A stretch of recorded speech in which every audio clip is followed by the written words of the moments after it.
Testing, testing, testing.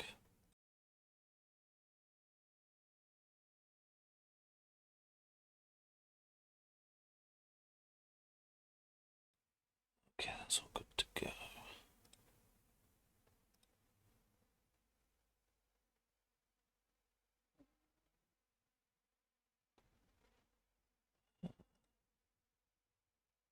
Right.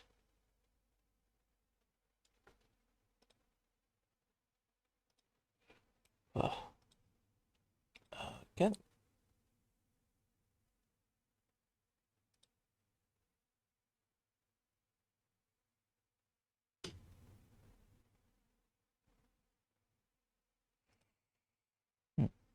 So, what we're doing today. Right. First things first, we're going to briefly fill you in on what we've done. And then we're going to continue. Sorry, today's been a long day. I've had job applications, I've had work. It's been hell. So,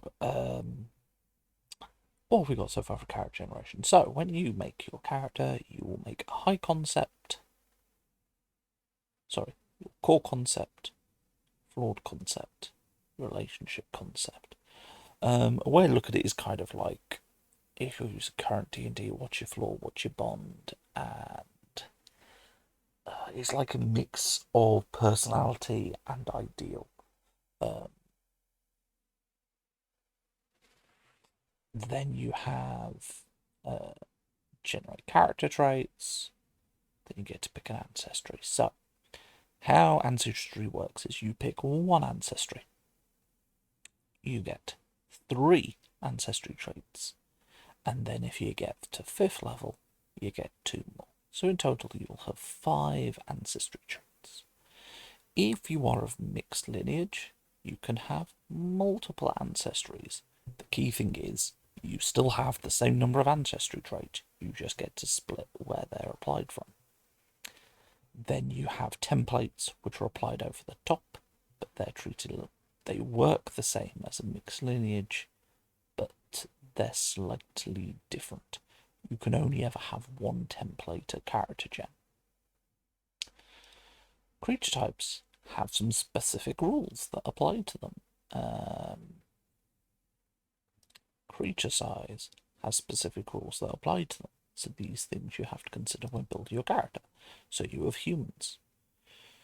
Humans generally get a lot of play with some of the core features. So they get to play with bonds, they get to play with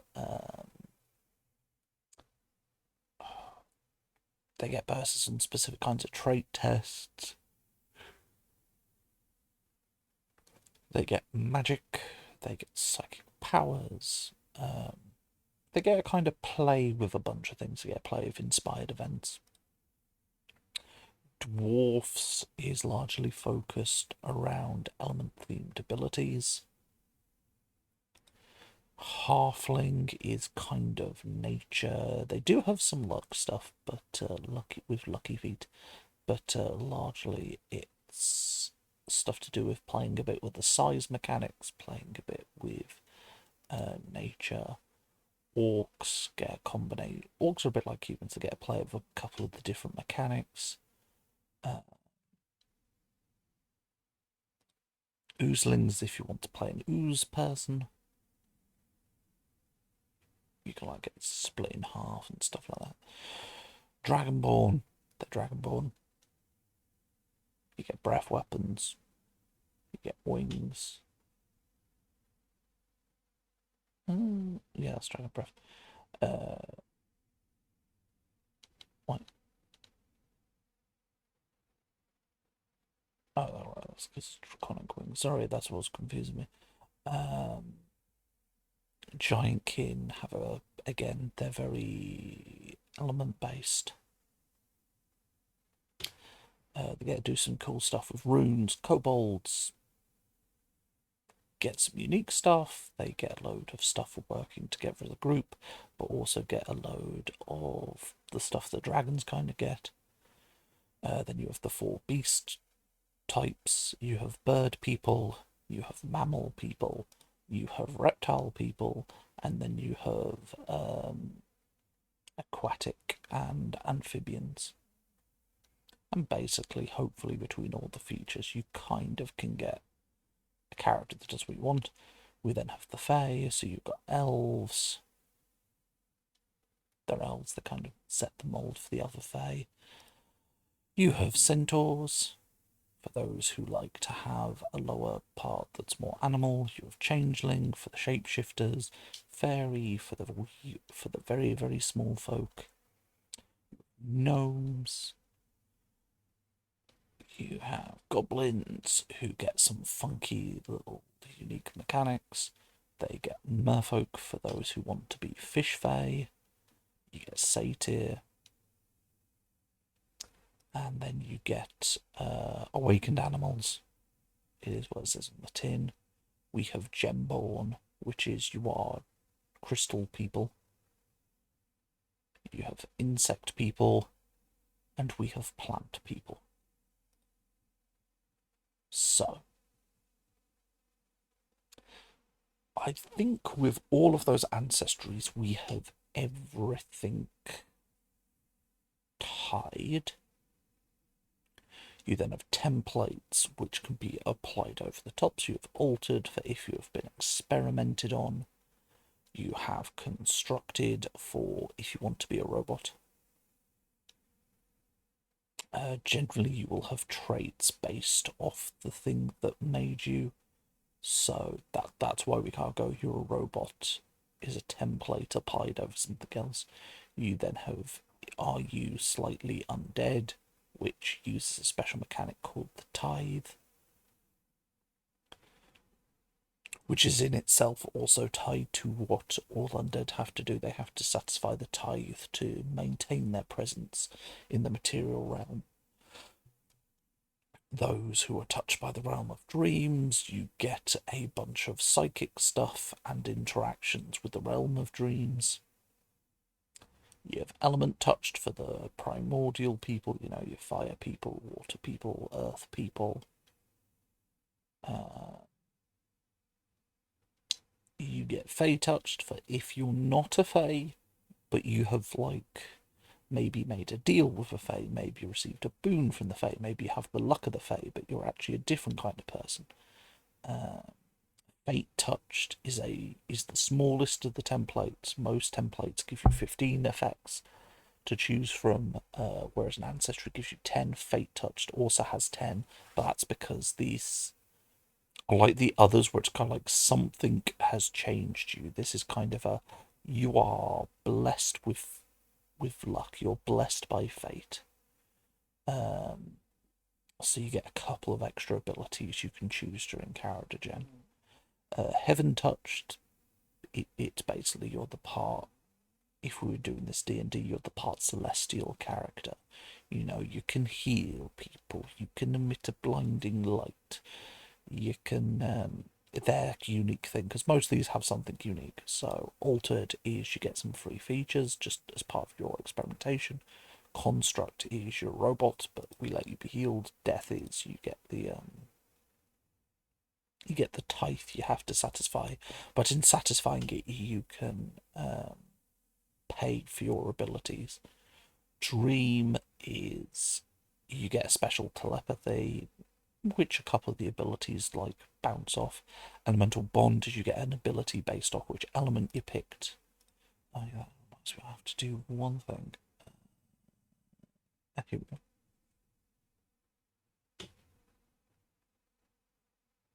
Oh no, the way I phrased it was fine. Fate touch don't get anything special. Oh no, they do get something. No, they don't get anything special. No, wait, that's why I'm looking at Fae.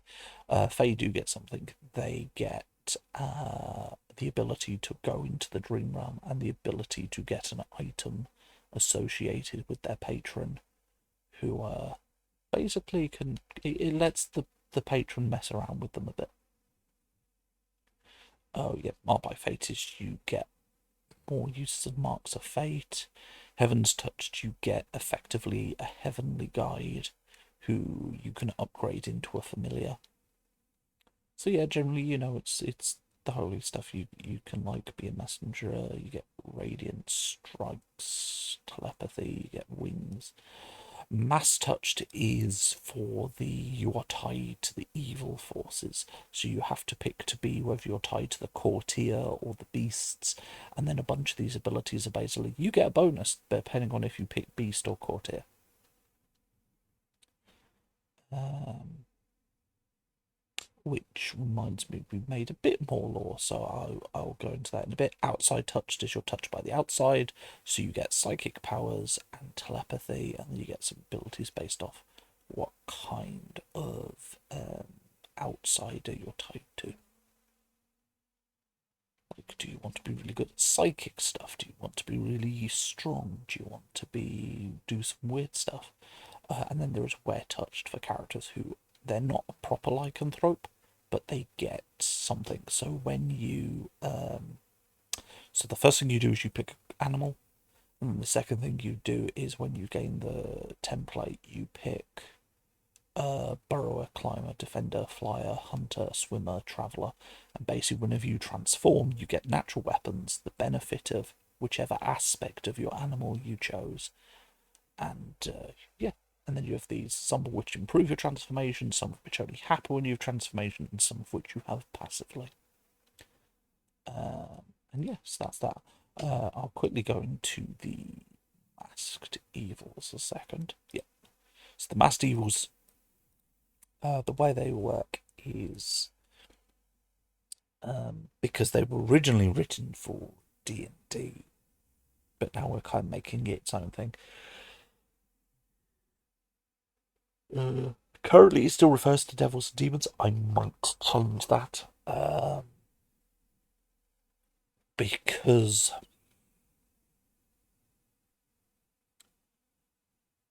it works as a shorthand at the moment for someone coming over from D&D to this game, but it kind of harms the game because you're also it very much implies a very Christian method of looking at things. You've got the realm of heavens where Eternals are, even though really Eternals aren't necessarily gods, they're just anything that is powered by faith. You've got these things in the heavens, and you've got the things in this other area, and they're called devils and demons. It kind of, there's the implication of Judeo-Christian stuff in it. So we might change the names from devils and demons, because we do currently have the phrase the masked courtiers and the masked beast. But basically, the way the premise works is an ancient entity, no one knows what this entity is, but an ancient entity created 13 servants. We'll ignore the 14th bloodline bar below that. There were 13 servants, and these were the archevils. And the archevils was the first, the change, the decayed, the dominator, the fallen, the heartless, the judge, the keeper, the primal, the quiet, the schemer, the terror, and the voice. And each one of these was cut in half. One half turned into the archdevil, and one half turned into an archdemon for each of the 13 bloodlines. And their blood spilled, and then they formed the devils and demons.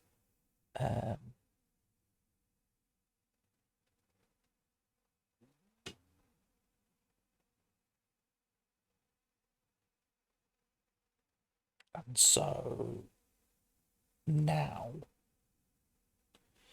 you have this kind of constant warfare between the different bloodlines and the two halves as they try to prove who's superior. So yeah, basically masked.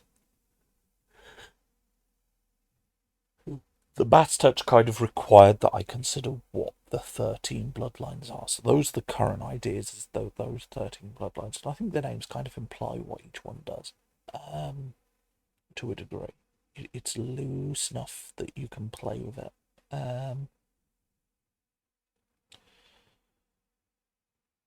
Yeah.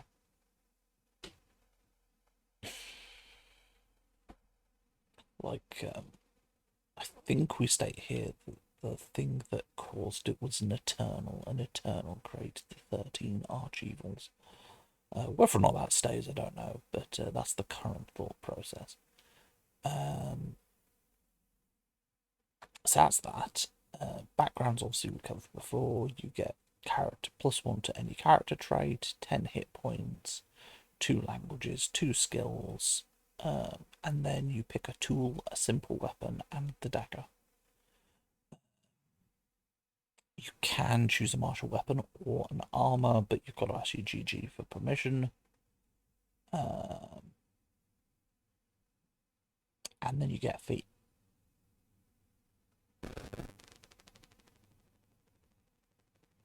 And then, yeah, you got language stuff. So, technically, I've got these sections I need to work out for, like, how does level 0 games work? How do level 1 games work? What's the starting equipment? That's going to be interesting. I need to work that out.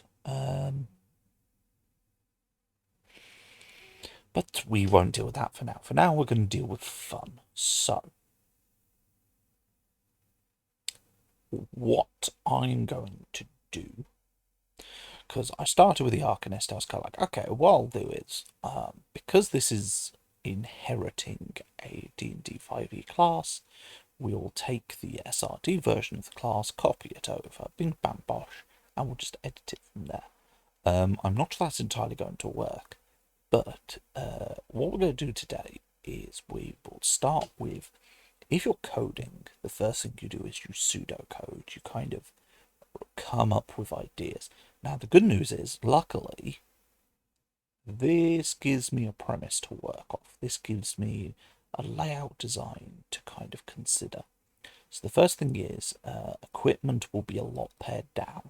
My key thought is you'll get 1 or 2 key pieces of equipment that you kind of get for choosing the class. Because more of your equipment is going to be moved to the background so that level 0 games can happen. Because currently a lot of your equipment is determined by your class, we need to pull that back. So generally, everything is going to, a large amount of stuff remains very similar to D&D. Obviously, a few skills are different, even names have changed to better reflect how we think they work. Or to better pull upon the fantasy we want to kind of use with them. In a couple of cases, it's like added a skill because we've made new skills. The other things is every class, if you take it, gets a mark of fate. Every class gets an inspired action. So that will be put here. So one thing we can consider for today is trying to work out what is a wizard's mark of fate. What is a wizard's inspired action? The other thing you'll notice is class tags. This means for feats, magic items, and similar. You get class tags. So, what should we put? It's the first tag should always be the class name. So here you've got class name, what the class is. So we would have spellcaster, we would have martial. And then cosmic magic, because that is the kind of magic they are pulling upon. So I might have something that only works on Arcanists, at which point it goes here. At which point we'll go, oh yeah, Arcanist, that's my class tags. You might have something that only affects spellcasters, at which point, well, there is the spellcaster. You might have something that only works on cosmic magic users, at which point, there's the spell tag. So that's kind of all, and I'm kind of putting the core bits where it's class dependent here into multi-class. There'll be a multi-classing section, but kind of you can look at the class and go, okay, this is what I need to go into it or to multi-class out of it. So we are going with spellcasting, prepare casting. So my current thoughts on Arcanist is when you gain levels in the class, you will gain spells from the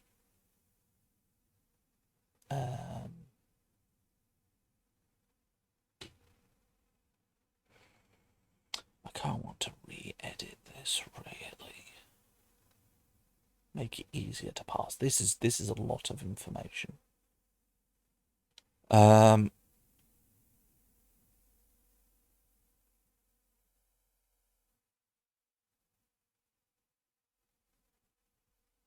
we're gonna redesign this definitely before we go on to other classes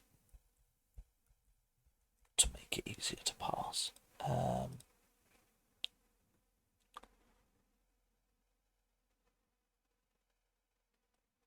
Who is a prepared spellcaster?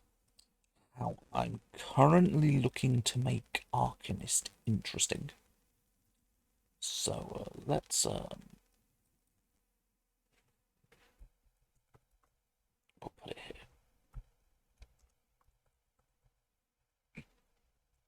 So what kind of pseudocode? What do we? It's number 1. So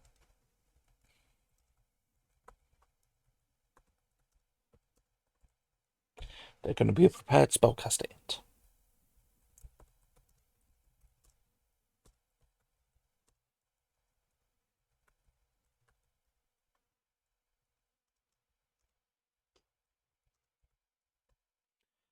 They are a cosmic magic caster. Their unique thing is their spell book. So what we're going to do here is only prepare spells from spell book.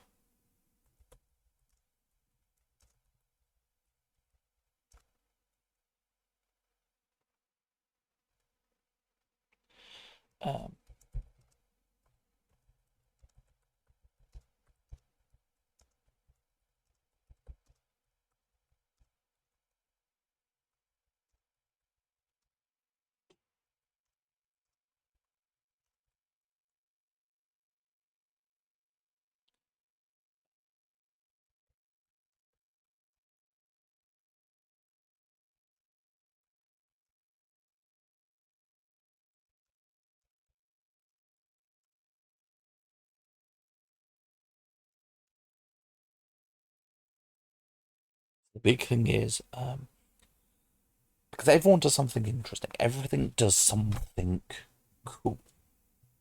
And the thing is, you druid. We have the druid equivalent. We have what we call the world speaker, and the world speaker is really cool. You know, you get wild shape. You get turn into a goddamn animal.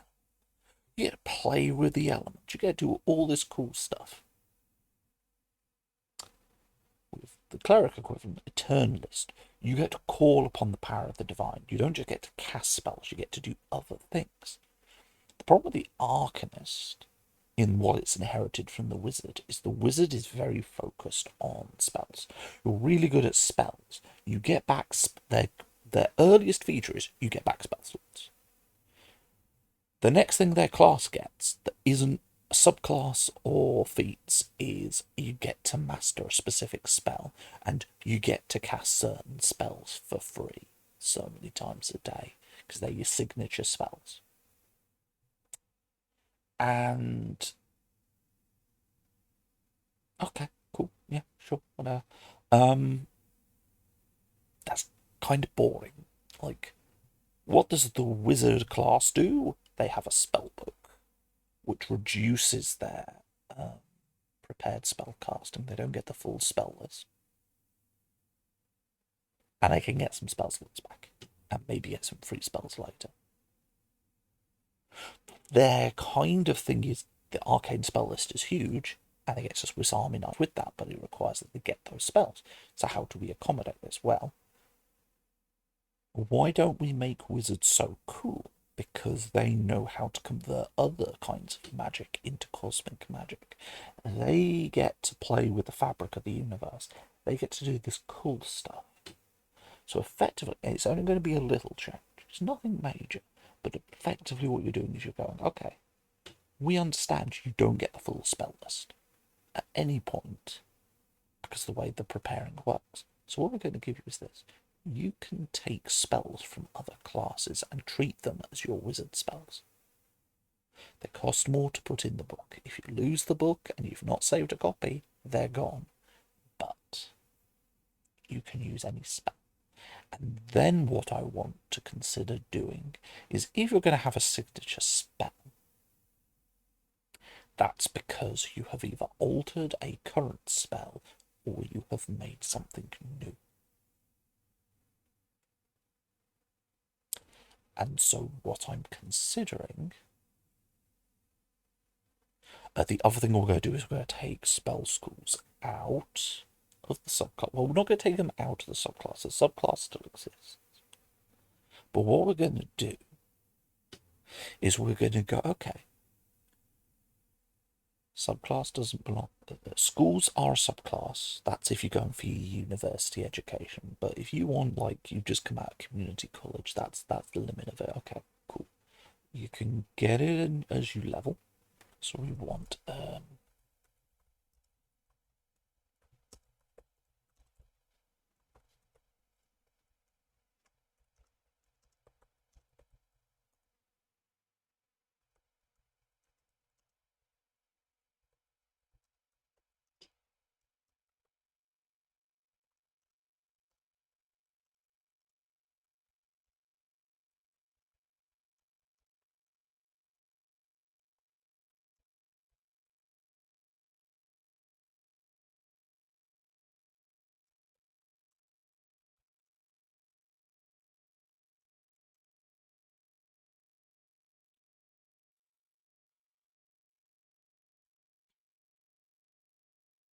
so what we're doing here is we're going to make wizard really.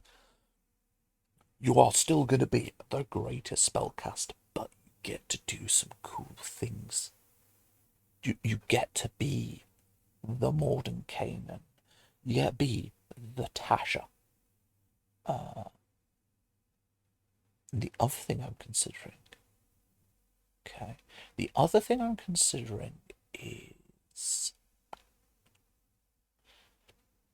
because obviously we've changed spell schools for this. I've still got them put in a really dumb place, haven't I? I need to change this. But currently, okay, so the current spell schools that you have abjuration. This is for manipulation of magic. This is specifically your counter spells, your dispels. Abjuration we're now putting in kind of, if a spell alters another spell, it's abjuration. Conjuration is literally teleportation and summoning, which we are wanting to focus on. We want to make conjuration wizards really good at summoning. In fact, I want you to basically be a summoner. Divination is... So what I'll probably do, my current thought, could be going too far with this, is I will come up with like what is like the most bread and butter basic spell, or I might give like a couple of options and go, right, you pick this school, you get to pick from like 3 spells of that school, you automatically know this spell, it's always prepared, it's etched into your mind.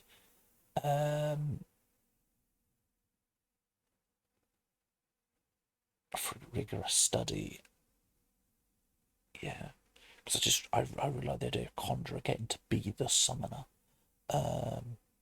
Your divination comes into the future. Evocation, you blow stuff up.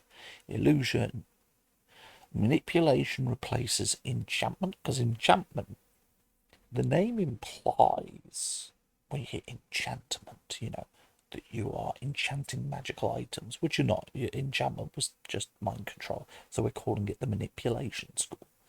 Necromancy protection is, you know, it's your shield, stuff like that. Restoration is your healing. Transmutation is your change. So obviously we've got some more spell schools to add, so we need to consider how we do this.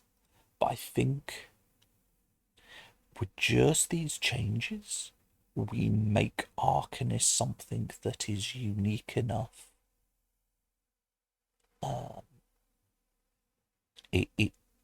It will be different enough from other spell classes that you may find it interesting to play. What we may do is, so if I went level 1, we give you spell casting. and we give you spell school.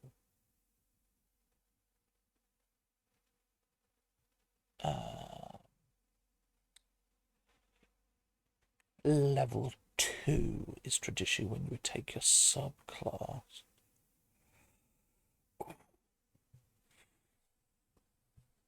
I think subclass, we would probably leave the decision of when to apply your subclass based off where do we think people are going to lie on stuff.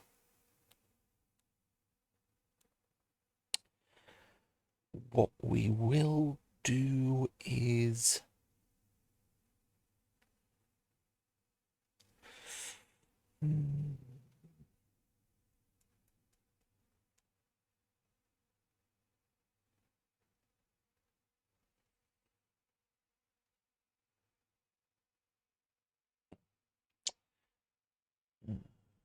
no, maybe. Do we want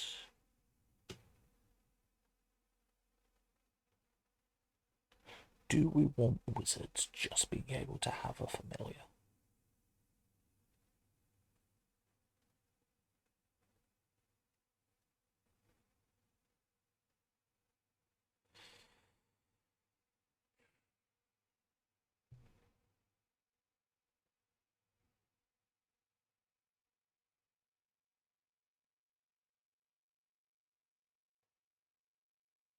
I mean, if you think a lot about famous wizards, a lot of them tend to have something, they have a crow, or an owl, or a rat, or a cat, or something. They always have an animal. Thought to consider.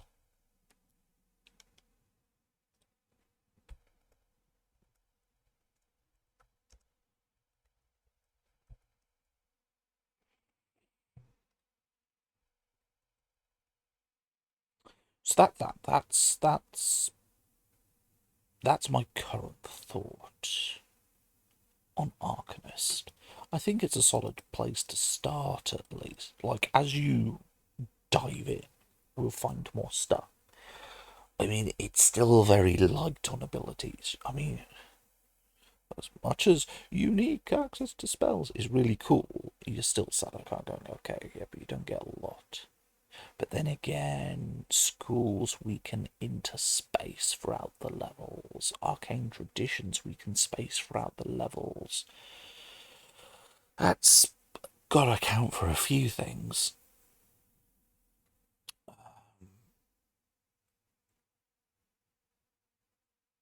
Yeah.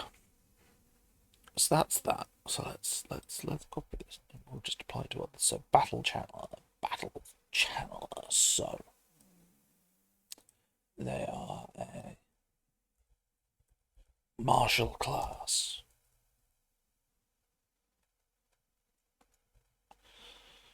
Oh, they are a martial class. Their unique thing is channeling emotions.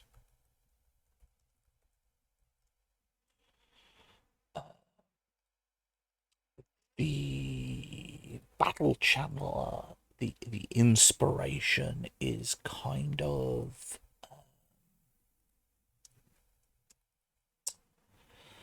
the like the Arcanist was very much based off wizard. This is very much based off barbarian. This is kind of the martial fighter who is channeling their emotions, but we don't want it to just be rage. We want it to be, you can channel joy, you can channel grief, you can channel despair, hope, rage, fear, envy. You can channel these different emotions into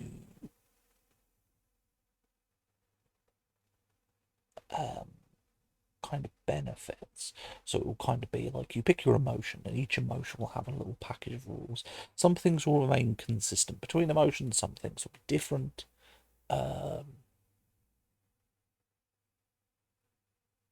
Like it might be that your emotions dictate which stat we buff, because rage buffs you. It buffs your strength. It makes you more physically. What if we did something a bit different? What if we took that away, put it in a little box, put it away, and instead we focused on maybe different emotions playing off different. I don't know. Thought to consider.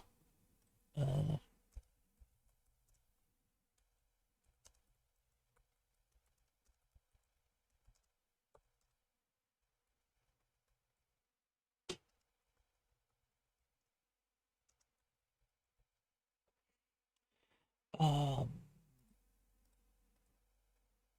sort of.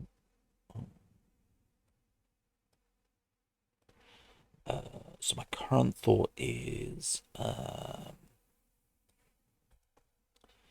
if we go to the base barbarian class, barbarian.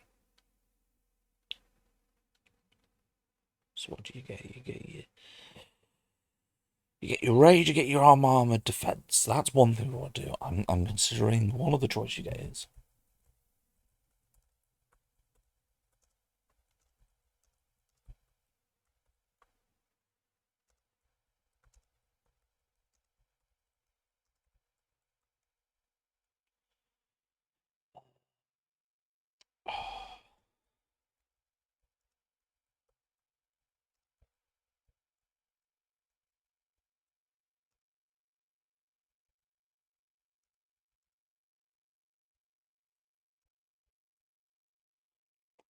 Part of me is like, oh, we are gonna end up channeling the Dark Knight from F14 into this. You get summon a spectral version of your emotion while you're channeling it. We've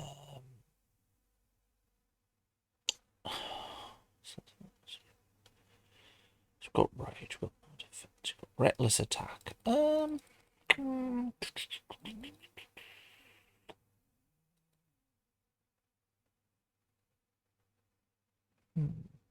Not quite sure what we would do about restless attack. Danger sense is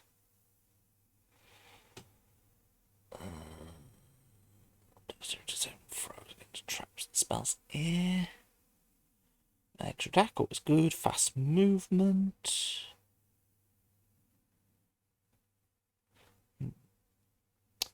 Going to get advantage on initiative rolls. If you're surprised, you can act normally. Brutal conflict. You can roll additional weapon damage die. Okay, yeah. I like that. Relentless rage. So this is when you start to get your buffs to your emotion stuff. Yeah, there's. Yeah.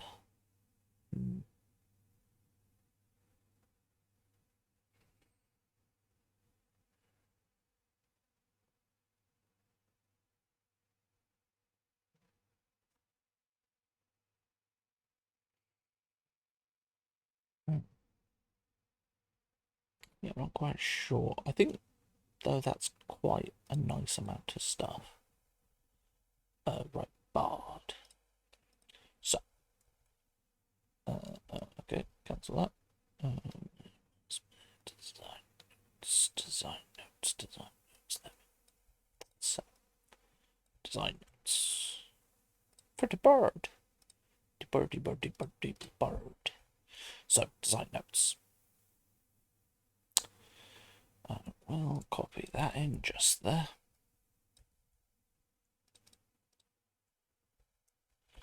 So the big thing is it's a spellcaster who can cast any spell.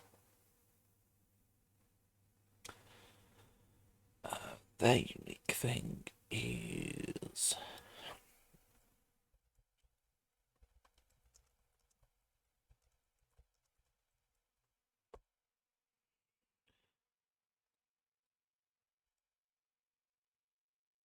bards get to channel magic, get to channel the arts into their magic, maybe special.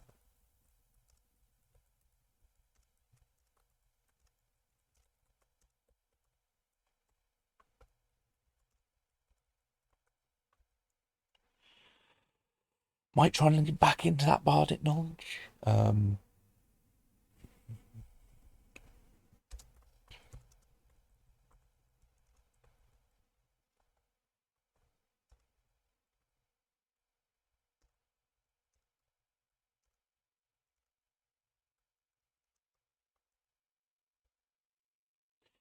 Your choice of spell casting trait might matter.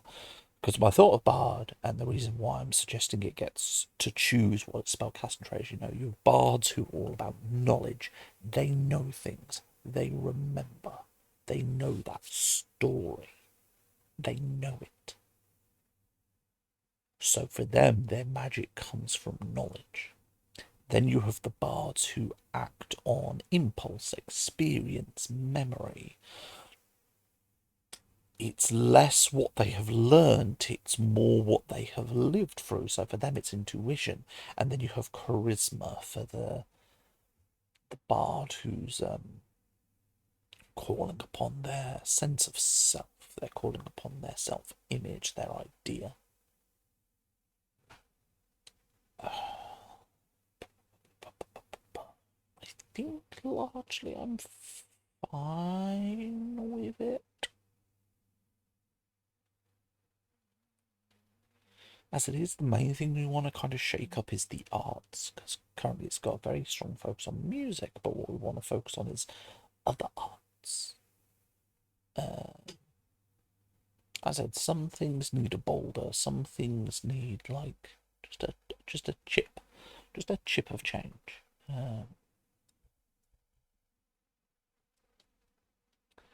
So then we have a turn list. So the turn list is the clock. It's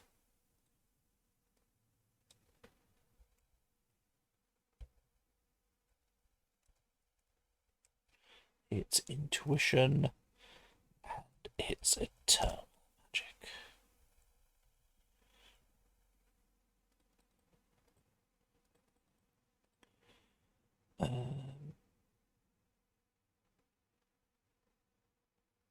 So they get to channel the arts into their magic. Oh no, sorry, that's the wrong one. So unique thing is channeling.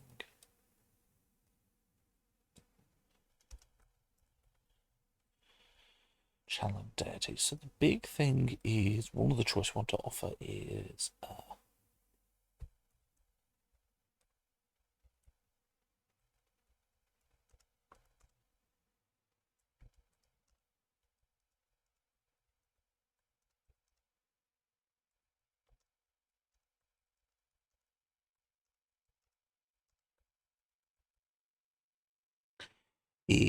philosophy versus faith, or focus in one deity, or faith in a pantheon. Maybe letting you like gain aspects of other domains, stuff like that. Maybe having rules for like the power of your deity. Maybe having rules for like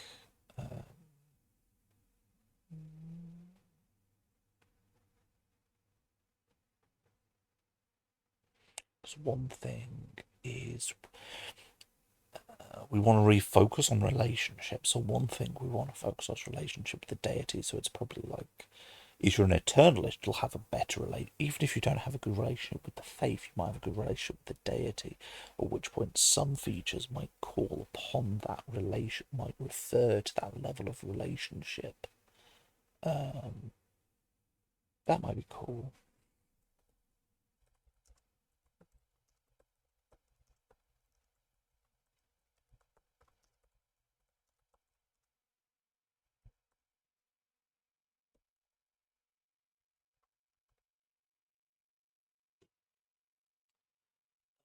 Inventor is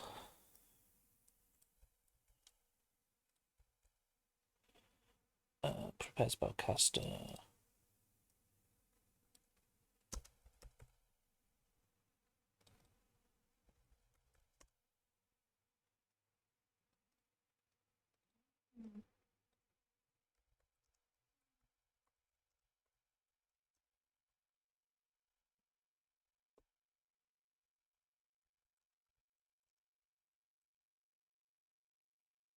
Yeah, vent we can't really do yet. Oh, that's one thing I wanted to do.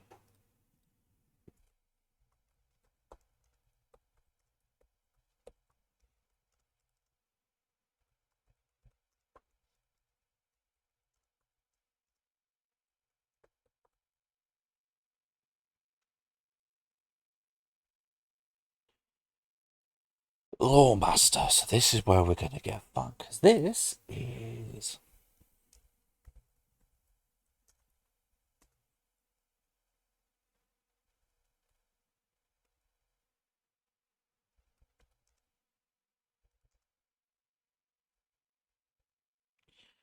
let me just double check. Yeah.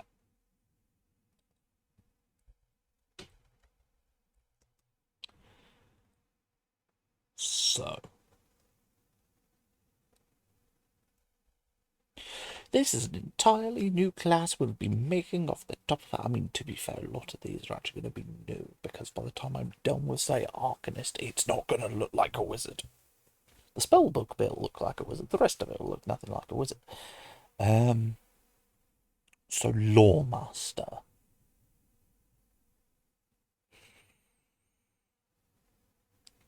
It's less about...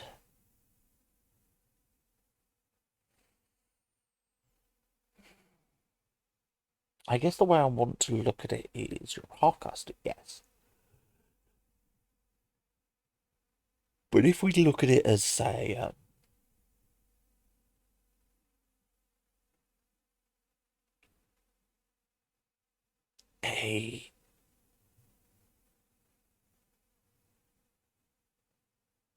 a paladin is very much a cleric first, fighter second. They just get amazing smiting abilities.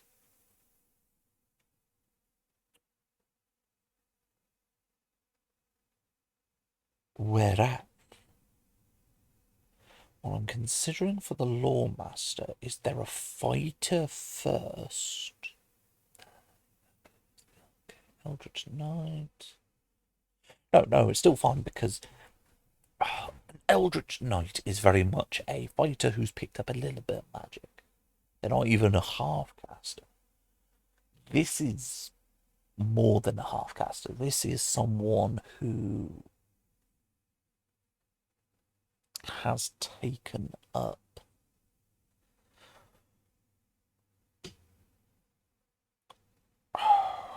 I might try to steer them towards certain kinds of weapon.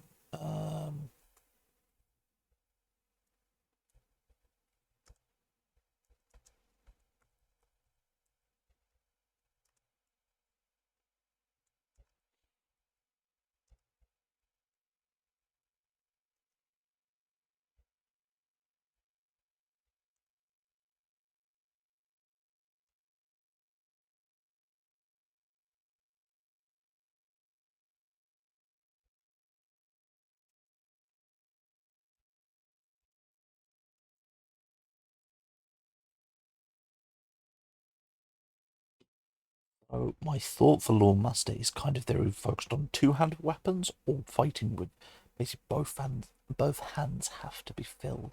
They'll probably be able to uh,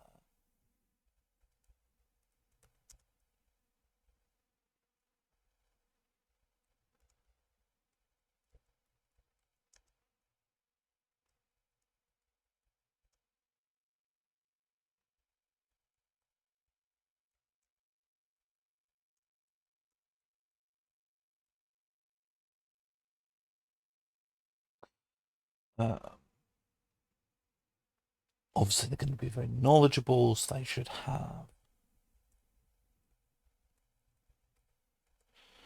And I'm thinking...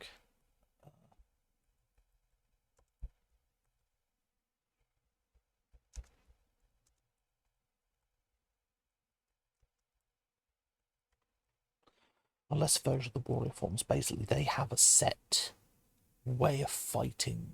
Maybe a fighter gets more stuff, maybe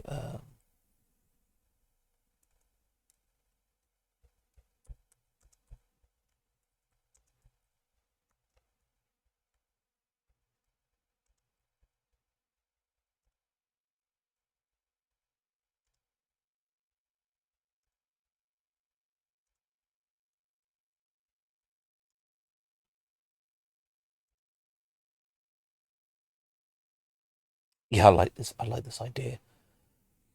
A arcanist has a spell school. A lawmaster has a combat school. Uh,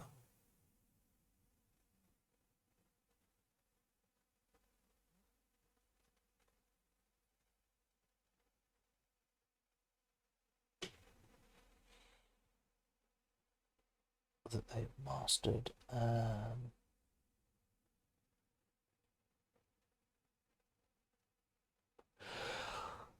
Yeah, because then you have. Oh, pardon me. Because what we can do is we'll probably have to rework how things like Eldritch Knight work for fighter. So how you could end up with it, you've kind of got like you got your blade singer, which is very much wizard focused on combat. You have your fighter, who's very much a fighter. They've got Eldritch Knight, they can weave a couple of spells into their spell form. But then you got Lawmaster, who's kind of like this middle ground. They have fighting styles and fighting schools. They might interact with spell schools.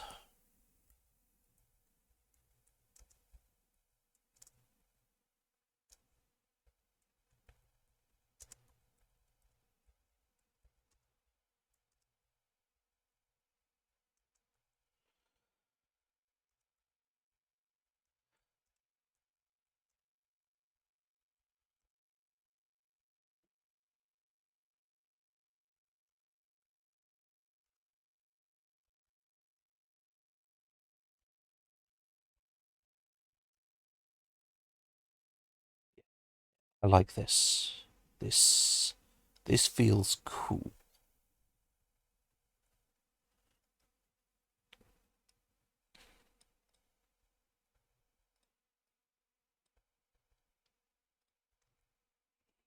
So this is going to be a martial class, martial artist.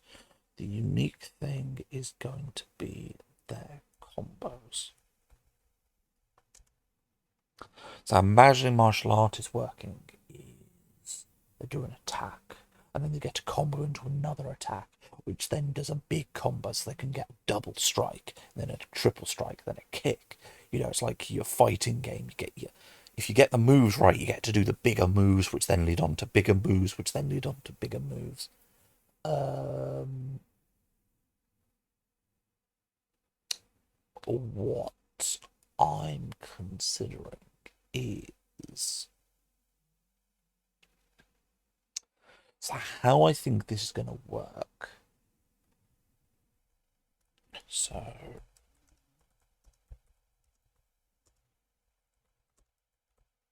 doesn't get more AP over time. That's simple. Don't get more AP. That's it. What you do get is over time. How to put this? Over time, you'll get more base combo. I think is how I call it, which is basically every turn you, as you level, you'll start off with more combo as a default, and then so like a level one, you'll maybe get do maybe tie it to skill bonus.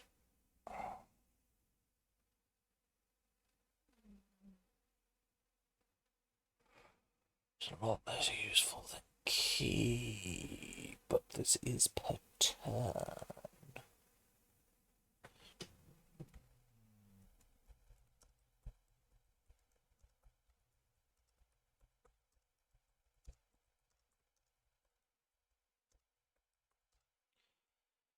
Um,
Yeah, I like this. I like this. Ah, yes.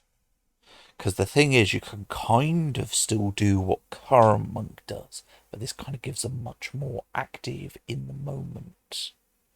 Uh, it's much more in the moment than key is. And it might lead to some very interesting just thoughts on the table as everyone's going, yeah, yeah, yeah, combo, combo, combo. Yeah, I like that. That'd be cool. Yeah, it'll be interesting. It'll be interesting.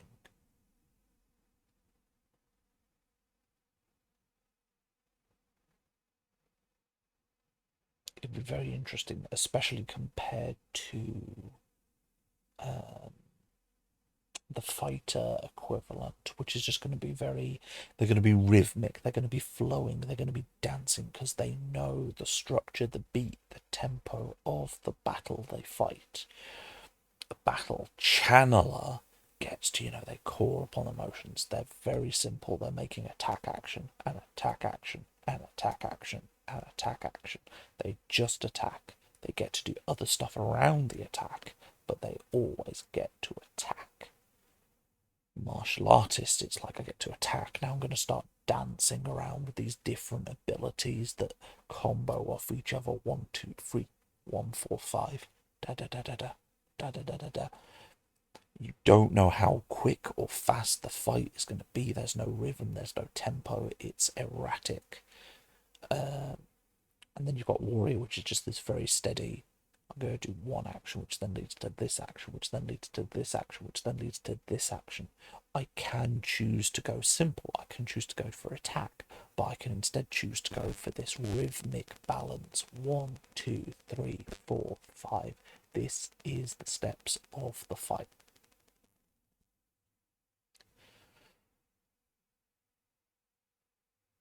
And then you have a specialist, which is which will be different because the specialist is just going to be here. I use my skill to set myself up to do this thing. Now I'm going to set myself up again to do it again and again and again. I set myself up to do a lot of damage. I then pull back. I then set myself up to do a lot of damage. Everyone's got their flow, their beat, their tempo, and then you've got the spellcasters who have their own thing, because wizards are going to be trying really hard to stick, I would hope, to their spell school, because that's what they're good at. But they do have the Swiss Army knife of tools for when they want to go out there. Whereas you've got Bard, who's going to be kind of playing the support, the controller, weaving the battle into a certain tempo. You'll have the inventor, who'll be just having a whale of a time. That's my hope. They'll just have a whale of a time. The lore master is, they know what their role is. They know how they're going to do that role. They're going to be very good at it. They've got one thing they do, and they do it well. Now we're going to get on to Oathsworn. So, Oathsworn, it's a martial prepare class. Now, how do you want this one to work? I want to be...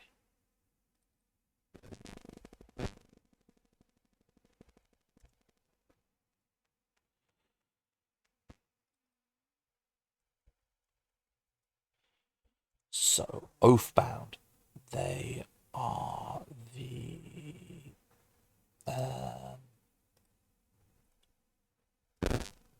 so how are we going to make you interesting?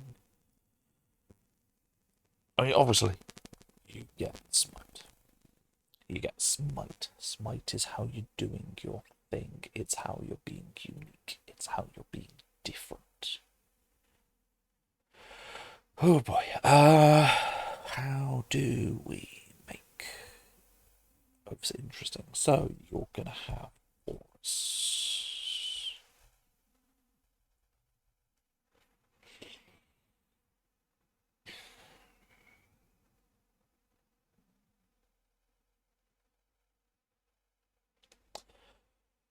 don't necessarily want to tie it to faith because the big thing is it's about this oath. The oath is important. The oath is what gives you your strength. So how do we make this play out interesting?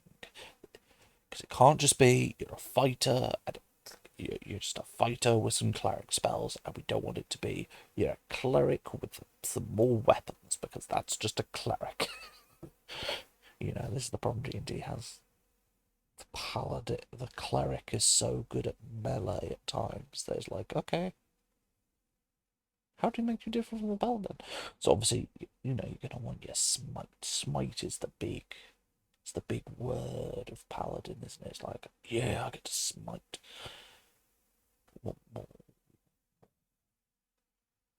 Uh, what if?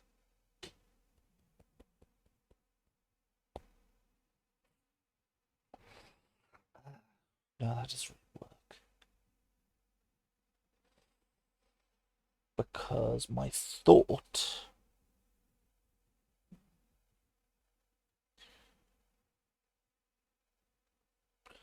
was, could we go, you pick one specific line of your oath to encapsulate above all others?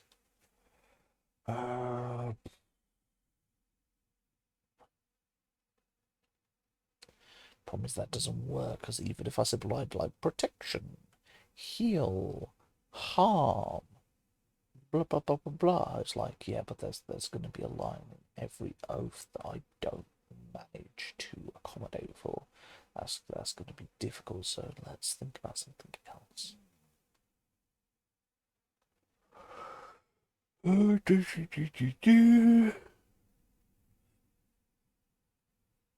Okay, we'll come back to Earthbound, because there might be a lot of stuff in auras and smiting. I don't know. I don't think so. That's the problem.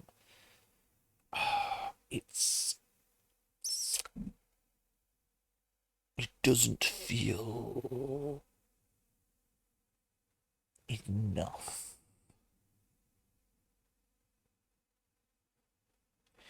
It's very much like Wizard. It's kind of enough, but it doesn't actually feel enough. It feels like there's something missing. I don't know what.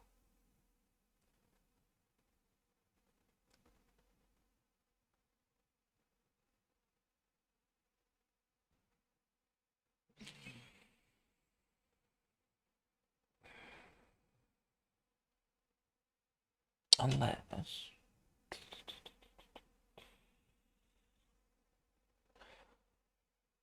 Ah, God. Uh,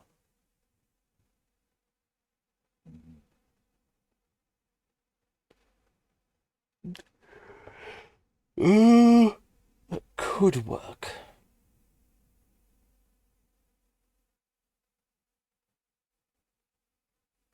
Heal, harm, protect, dominate. And then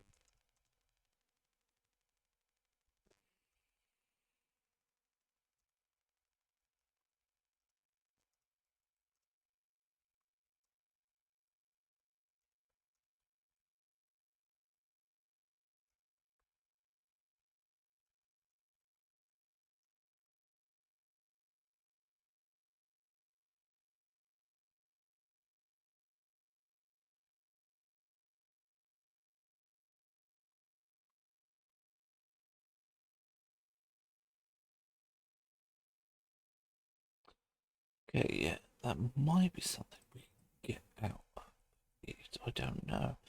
Pat bound. Pat bound's nice and simple. Pat down, brown. Pat pat.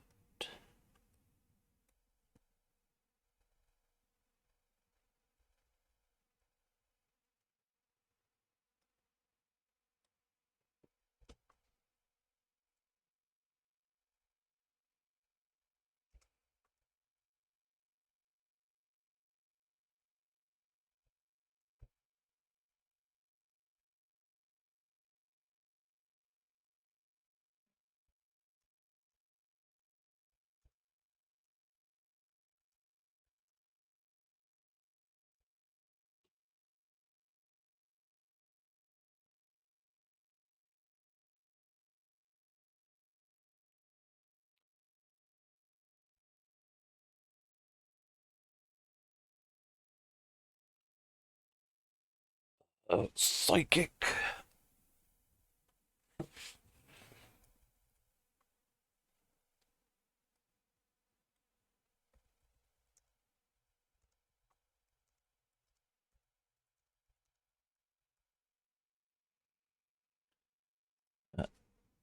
Psychic is not actually really going to require much because we already made a psychic class. We just need to like go through and edit it to make it make sense with this system. Ron Walker.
Here we go. Here's the conversation.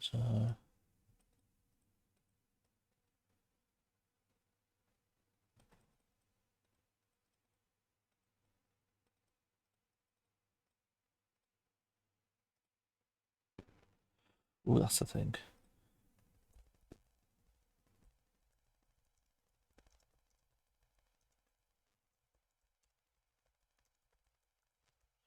That would be cool. Actually, now I think about it, if the three, um, if the three half casters get to do something cool with the mark condition.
This game has weirdly turned.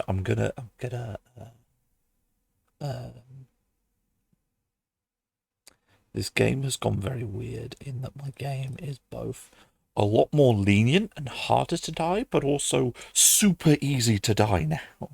It's like I have both buffed and made it more difficult to die simultaneously. So I'm very interested to see how this turns out.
Um,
Even our discussion, someone mentioned the RPG that must not be named.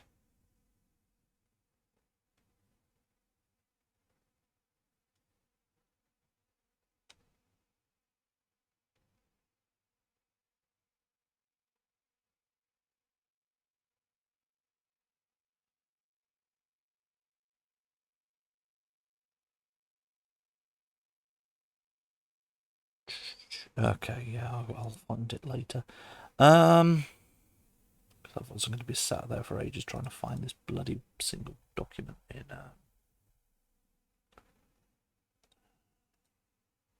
Did I knock down Pat Bound? Is that what happened? Oh, that's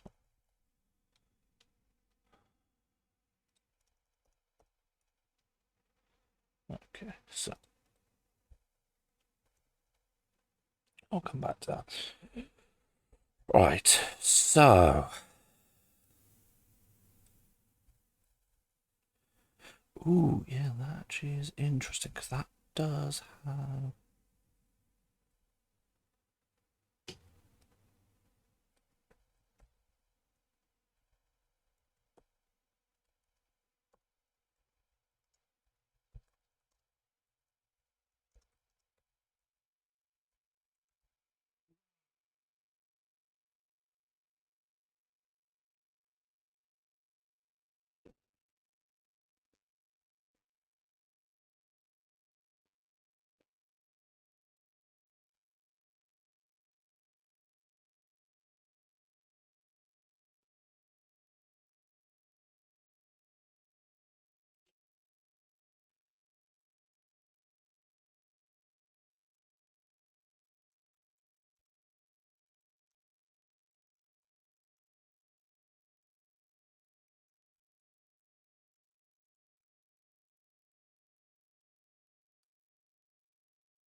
Yeah, generally by the end of this, every caster, with the exception of Psychic, gets a half-caster variant, and Sorcerer.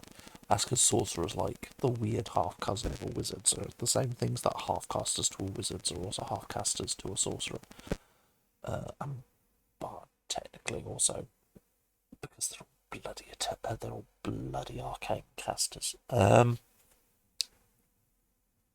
Plus, Bard already dalliances with getting to be a melee caster anyway.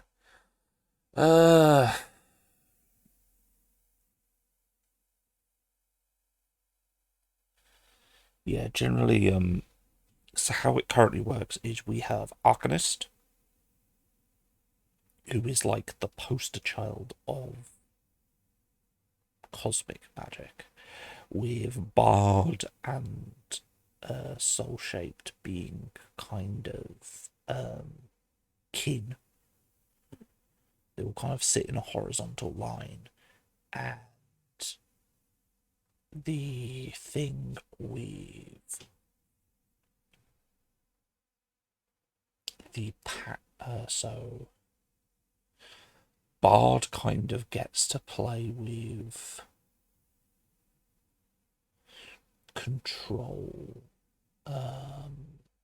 support, whereas the Soul Shaped gets to play more with damage. They kind of are, let's cut the Arcanist in half and see what we get.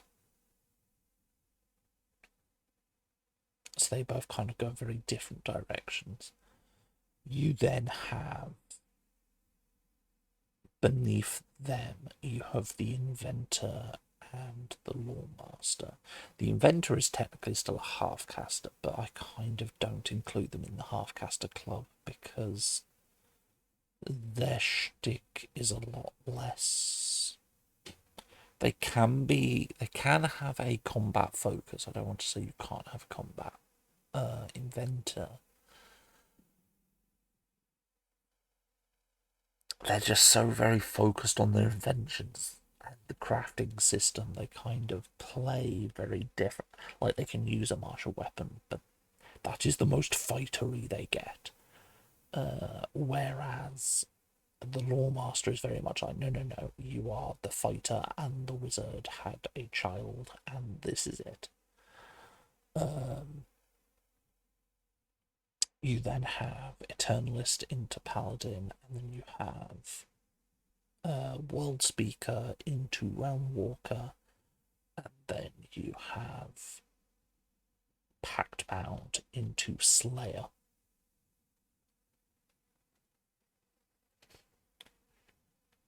And the Slayer is my attempt at basically allowing for every fantasy setting that has a goddamn supernatural hunter. Do you want to be a hunter from Ruby? Do you want to be a Slayer from Buffy? Do you want to be a Grey Warden from Dragon Age? A Witcher from Witcher? God, the more I think about it, the more every fantasy setting has that supernatural group of people who go do the hunt. I mean, heck, Sabriel, one of my favourite series. I mean, technically, you kind of have that because you have the Uphorsum. So, yeah, every blinking setting has a goddamn supernatural hunter. Like, they might hunt a very specific thing, but at the end of the day, they're still a hunter. I think the only one that doesn't is FF14. I'm not counting the Scions as hunters. Ascians. Well, I guess the Scions do hunt down primals? Yeah, kinda, maybe. I'm not quite sure I'd count that as a hunter group, but you know, most pure fantasy settings seem to have like a supernatural hunter somewhere.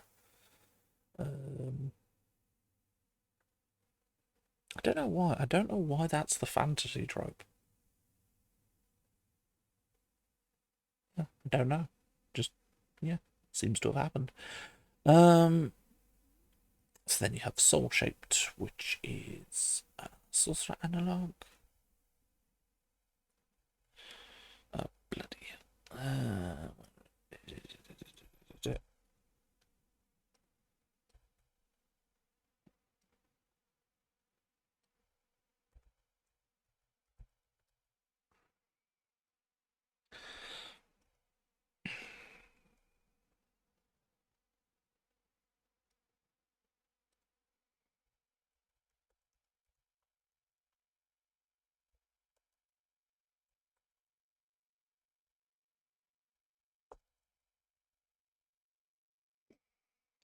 Right, so we have Soul Shape. They're a prepared caster. They use Determination, Cosmic Magic.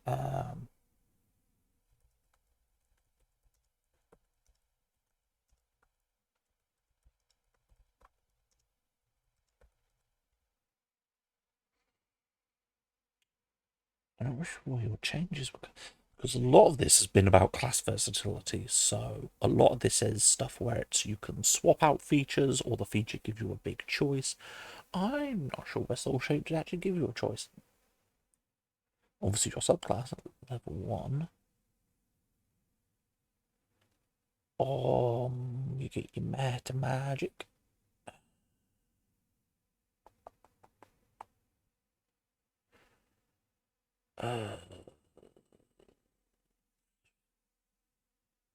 I'm not sure.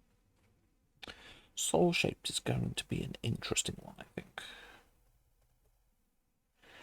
Okay, here we go. Specialist. You are a martial class.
Yeah, Warrior's nice and simple, except it isn't simple, but it's close.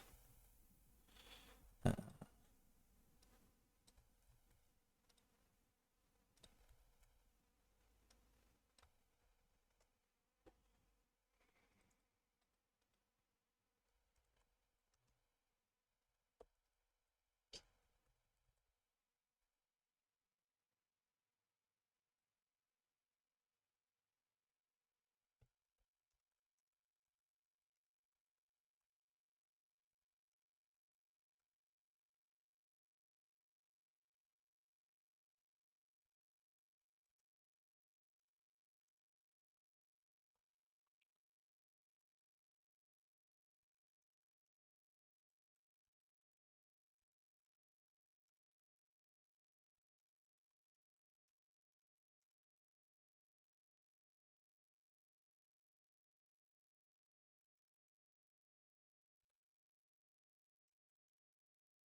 uh,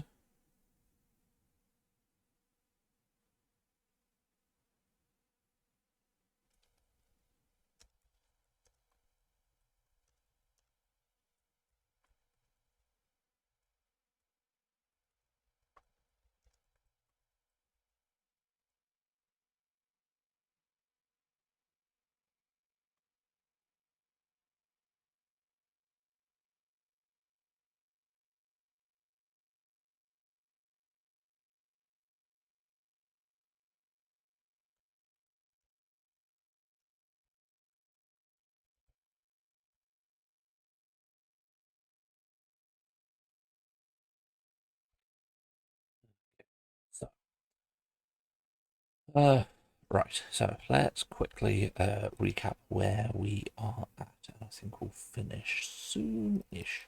So, world speaker. What is a world speaker? A world speaker is effectively our druid. They can choose between wild shape, potions, or something else. I've yet to determine what the something else is. They can get familiar, which they will get to treat as their spell focus. They can tie themselves to the outer elements, either one or multiple, which can do things like elemental, wild shapes, etc., etc. The subclasses will probably, you'll have subclasses tied to the inner elemental planes, and you'll have subclasses tied to the three choices, a bit like with Ranger, where basically if you pick the choice, you get to be super. If you didn't pick the choice, you get a lesser version. So it's like Circle of the Moon equivalent would be, if you picked Wild Shape, your Wild Shape is better. If you didn't pick Wild Shape, you unlock Wild Shape.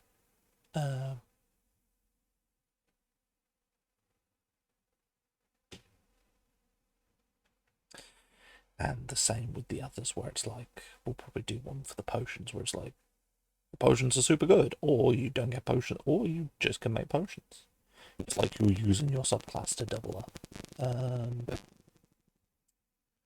Then Warrior is the flowchart class. It's the class where it's like, here is my opener, here is my next, here's my next, here is my next, here is my finisher.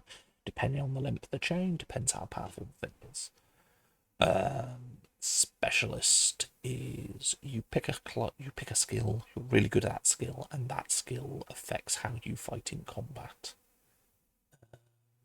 Basically, in using that skill, you unlock the ability to then get to use your equivalent of sneak attack die.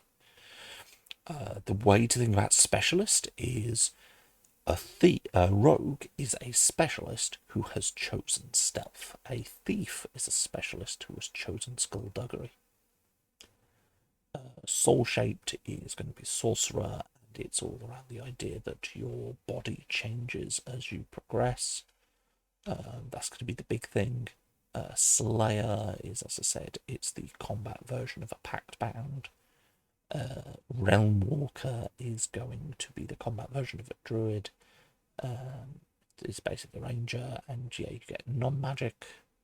So for the all of the half-casters, it will be you are the fighter meets this thing, but you don't necessarily use magic. You can swap out spells for something else. What the something else is, I don't know. That's what we're going to find out.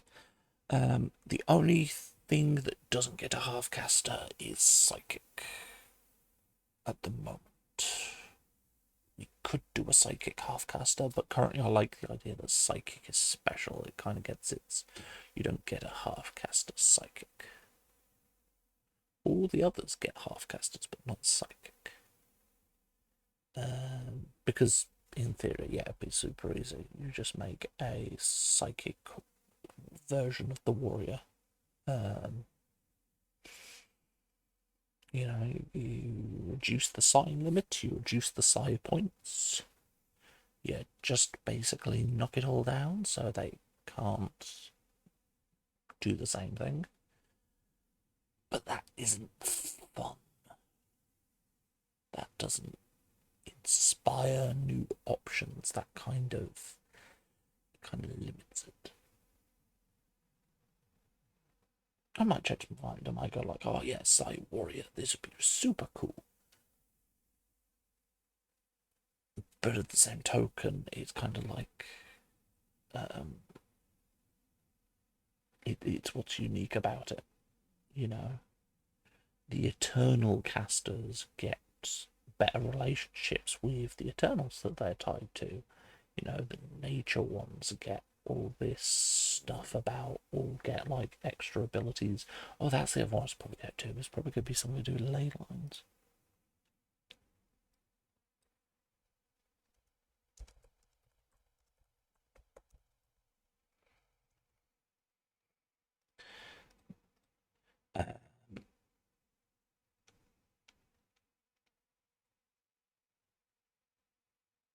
And you know, you kind of everyone has kind of their thing. So like Realm Walker and World Speakers are really good, probably for multi-planar stuff, because they'll probably have abilities that help you deal with that.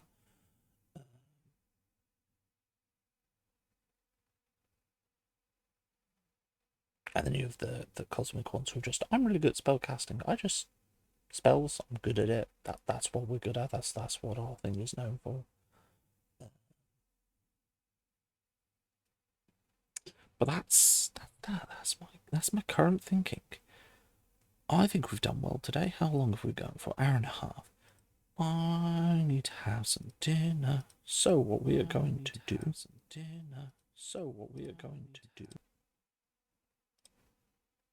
That wasn't meant to go into echo. I humbly apologise. Though what we're going to do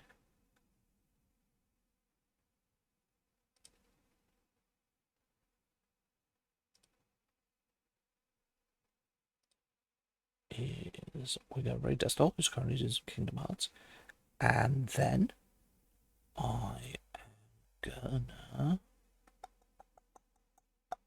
maybe come back later for some games, maybe not, we will see. I need to have dinner first. So, thank you all for coming, thank you all for joining, and we'll see you all next time.